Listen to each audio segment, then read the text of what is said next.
हरे कृष्णा। श्रीमद् भगवद गीता के पाठ्यक्रम को पढ़ते हुए श्री कृष्ण भगवान बोलते हैं, हे अर्जुन, यह आत्मा सबके शरीरों में सदा ही अवध्य है। इस कारण संपूर्ण प्राणियों के लिए तू शोक करने को योग्य नहीं है। यहाँ तक भगवान ने सांख्य योग के अनुसार अनेक युक्तियों द्वारा नित्य, शुद्ध, बुद्ध, सम, निर्विकार और अकर्ता आत्मा के एकत्व, नियत्व, अविनाशत्व आदि का प्रतिपादन करके तथा शरीरों के विनाशशील बतलाकर आत्मा के या शरीरों के लिए अथवा शरीर और आत्मा के लिए वियोग के लिए शोक करना अनुचित सिद्ध किया। साथ ही प्रसंगवश आत्मा को जन्मने मरने वाला मानने पर शोक करने के अनौचित्य का प्रतिपादन किया और अर्जुन को युद्ध करने के लिए आज्ञा दी। अब 7 श्लोकों द्वारा शास्त्र धर्म के अनुसार शोक करना अनुचित सिद्ध करते हुए अर्जुन को उसके लिए उत्साहित करते हैं। कहते हैं, तथा अपने धर्म को देखकर भी तू भय करने योग्य नहीं है, यानी तुझे भय नहीं करना चाहिए, क्योंकि क्षत्रिय के लिए धर्मयुक्त युद्ध से बढ़कर दूसरा कोई कल्याणकारी कर्तव्य नहीं है। हे पार्थ, अपने आप प्राप्त हुए और खुले हुए स्वर्ग के द्वार रूप इस प्रकार के युद्ध को भाग्यवान क्षत्रिय लोग ही पाते हैं।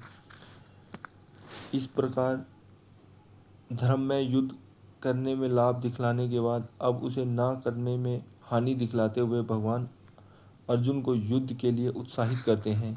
किंतु यदि तू इस धर्मयुक्त युद्ध को नहीं करेगा तो स्वधर्म और कीर्ति को खोकर पाप को प्राप्त होगा तथा सब लोग तेरी बहुत काल तक रहने वाली अपकीर्ति का भी कथन करेंगे और माननीय पुरुष के लिए अपकीर्ति मरने से भी बढ़कर है।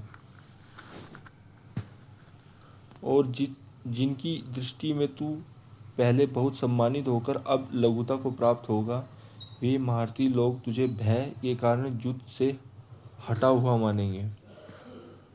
तेरे बैरी लोग तेरे सामर्थ्य की निंदा करते हुए तुझे बहुत से न कहने योग्य वचन भी कहेंगे। उससे अधिक दुख और क्या होगा।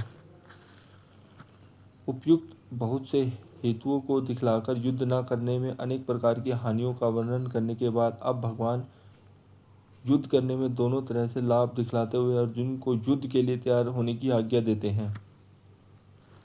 या तो तू युद्ध में मारा जाकर स्वर्ग को प्राप्त होगा अथवा संग्राम में जीतकर पृथ्वी का राज्य भोगेगा। इस कारण हे अर्जुन, तू युद्ध के लिए निश्चय करके खड़ा हो जा। उपयुक्त श्लोक में भगवान ने युद्ध का फल राज्य, सुख या स्वर्ग की प्राप्ति तक बतलाया, किंतु अर्जुन ने तो पहले ही कह दिया था कि इस लोक के राज्य की तो बात ही क्या, मैं तो त्रिलोकी के राज्य के लिए भी अपने कुल का नाश नहीं करना चाहता। अतः जिसे राज्य, सुख और स्वर्ग की इच्छा ना हो, उसको किस प्रकार युद्ध करना चाहिए, यह बात अगले श्लोक में बतलाई जाती है। जय, पराजय, लाभ, हानि और सुख दुख को समान समझकर उसके बाद युद्ध के लिए तैयार हो जा। इस प्रकार युद्ध करने से तू पाप को नहीं प्राप्त होगा।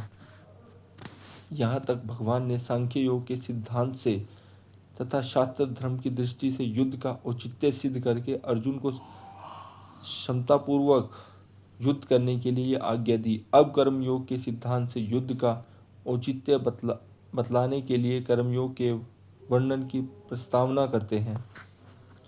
हे पार्थ, यह बुद्धि तेरे लिए ज्ञान योग के विषय में कही गई है और अब तू इसको कर्म योग के विषय में सुन कि जिस बुद्धि से युक्त हुआ तू कर्मों के बंधन को भली भांति त्याग देगा, यानी सर्वथा नष्ट कर डालेगा।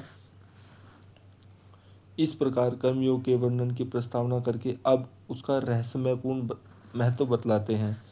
इस कर्मयोग में आरंभ का अर्थात बीज का नाश नहीं है और उल्टा फल रूप दोष भी नहीं है, बल्कि इस कर्मयोग रूप धर्म का थोड़ा सा भी साधन जन्म मृत्यु रूप महान भय से रक्षा कर लेता है। इस प्रकार कर्मयोग का महत्व बतलाकर अब उसे आचरण की विधि बतलाने के लिए पहले उस कर्मयोग में परम आवश्यक जो सिद्ध कर्मयोगी की निश्चयात्मिका स्थायी समबुद्धि है उसका, और कर्मयोग में बाधक जो सकाम मनुष्य की भिन्न भिन्न बुद्धियां हैं उसका भेद बतलाते हैं। हरे कृष्णा।